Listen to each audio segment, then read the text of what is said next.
Hey guys, how's it going? Today we are going to be tending to all of the larger trees that we had installed in the landscape this year.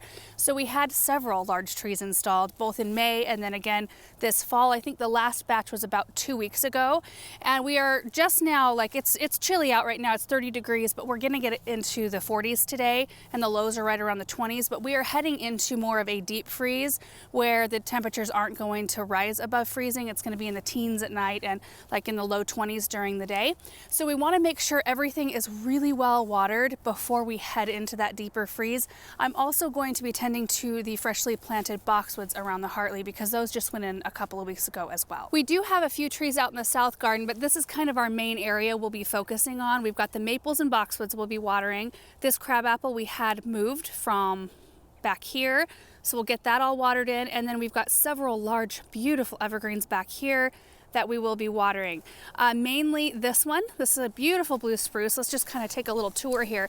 Now this Norway we had installed in May, so it's had a great chance to root in. It put on a bunch of new growth, so I'm not as worried about this one. We will water it, but this one has had a chance to settle into its spot. This one right here is new. This is a green Colorado spruce. Doesn't that just look like a picture perfect Christmas tree? Oh, I love it so much. We had this Norway right here put in. Love the structure of this one. There's a blue spruce there. This green Colorado right here, it's kind of like it's got a blue tinge to it. There's this Colorado here, and then one, I don't know that we've showed you yet. Russell's with us today. Hey Russell, what are you doing, bud?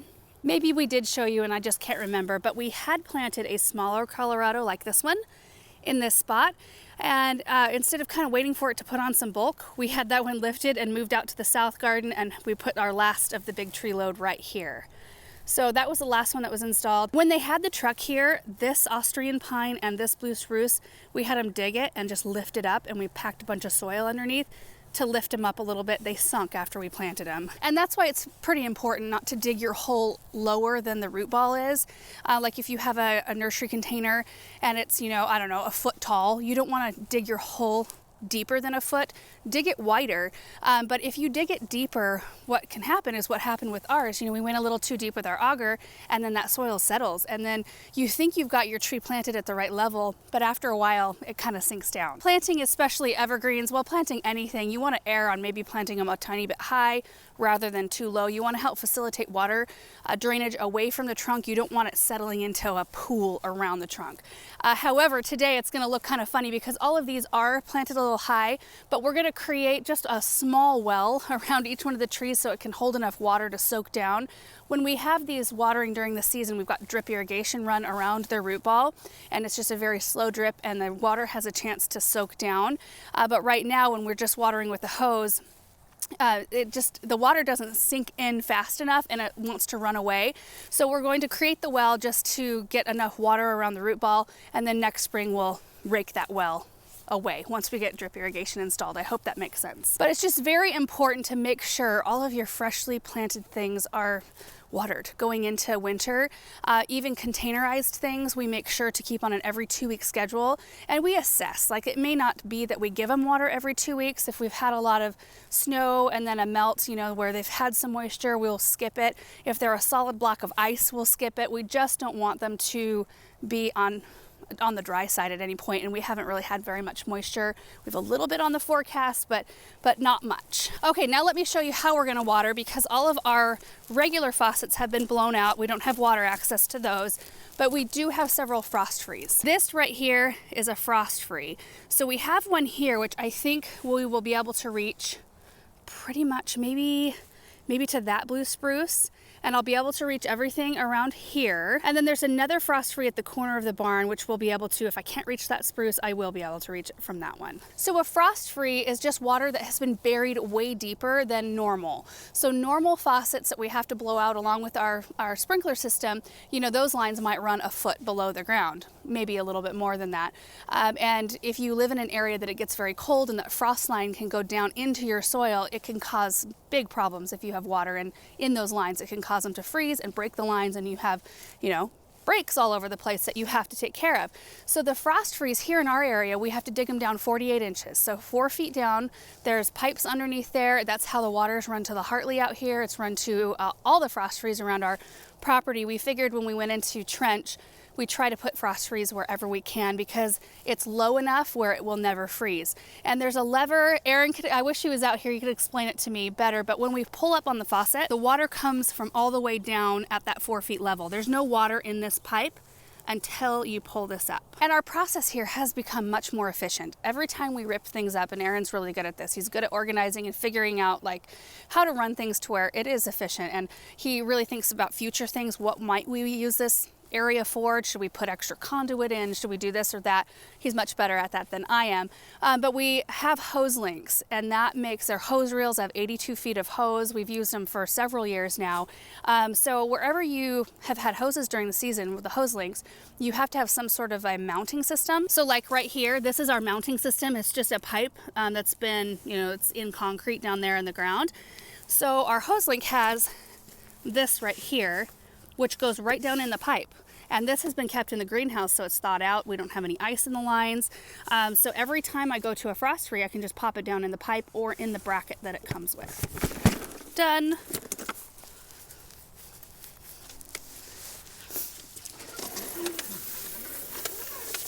See that? So this is our setup, super easy. So when I'm done watering here, I'll turn the water off clearly, and then I will disconnect the hose, pop the hose link off, and then probably we'll end up over here and we'll just slide the hose link right down in the pipe right over there. And in terms of how much water, I'm just gonna give whatever I think is a thorough soak.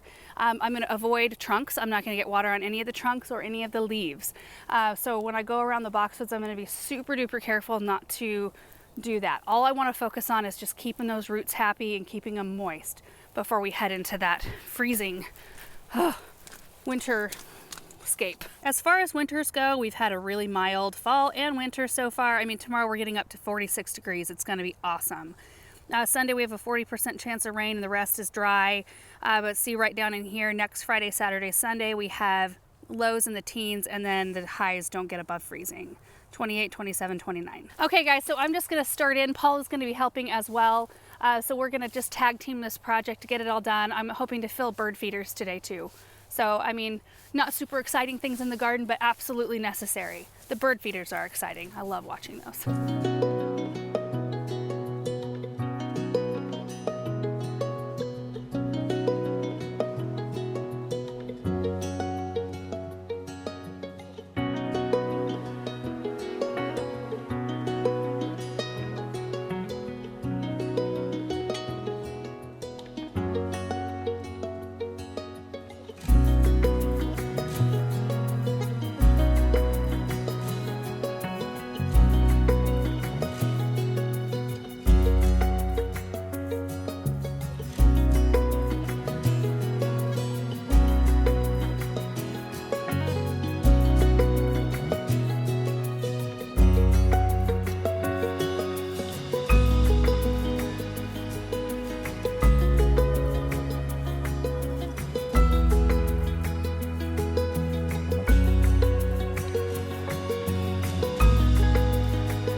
Watering is done. I tackled the area around the Hartley and the North Garden, which I'm standing in right now, while Paul worked on a couple of things. First off, he removed all of the pumpkins and the corn stalks from around the back shade porch entrance and kind of like down that brick walkway.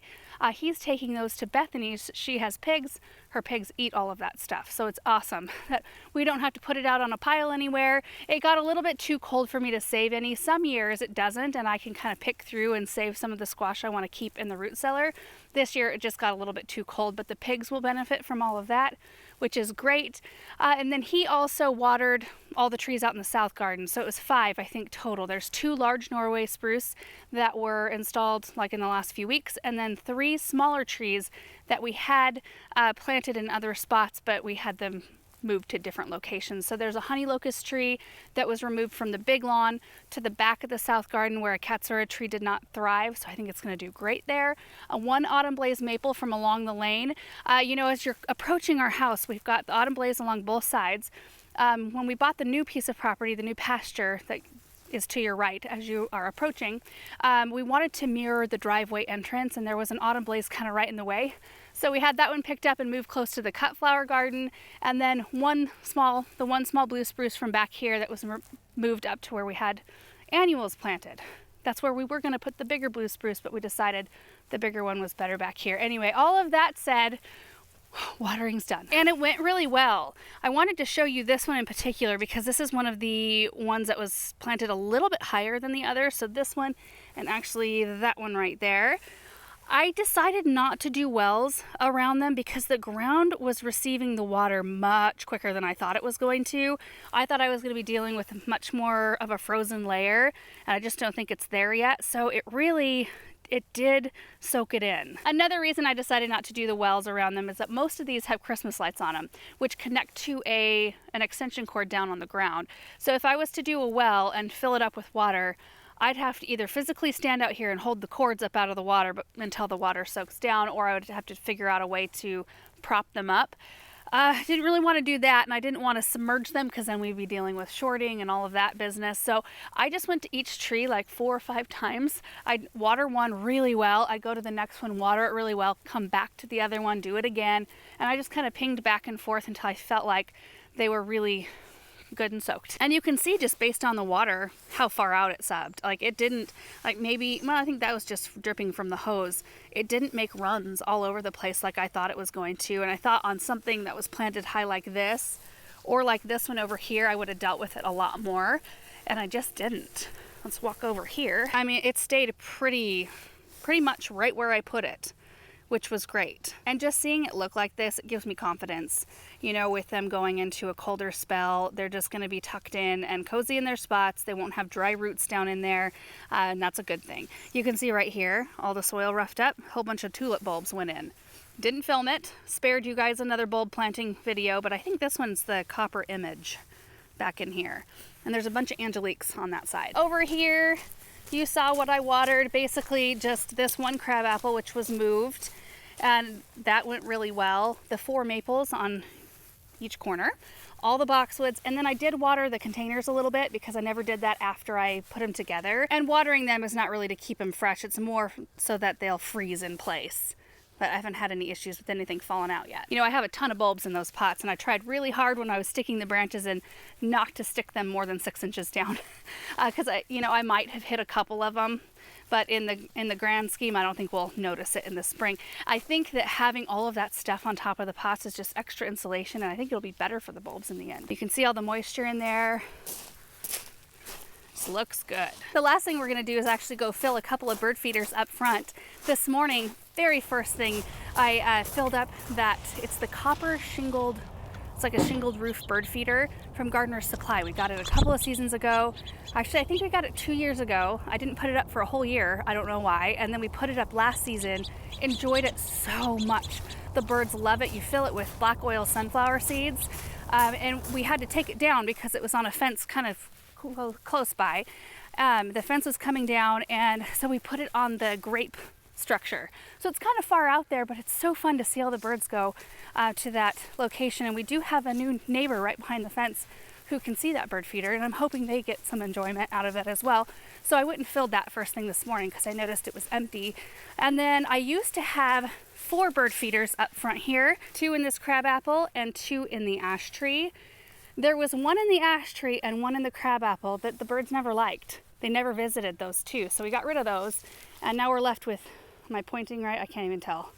Right in here, there's a bird feeder, and then right here, these are the ones that the birds like, and I think they're completely empty. Yeah.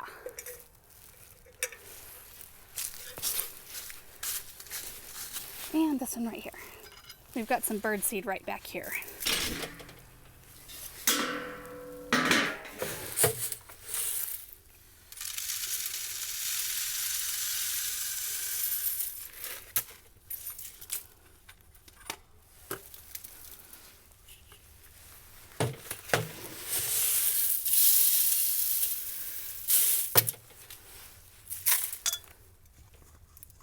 I love having feeders in this tree because you can see it right from our great room, and the birds love it. This is, I think, a Donald Wyman crabapple.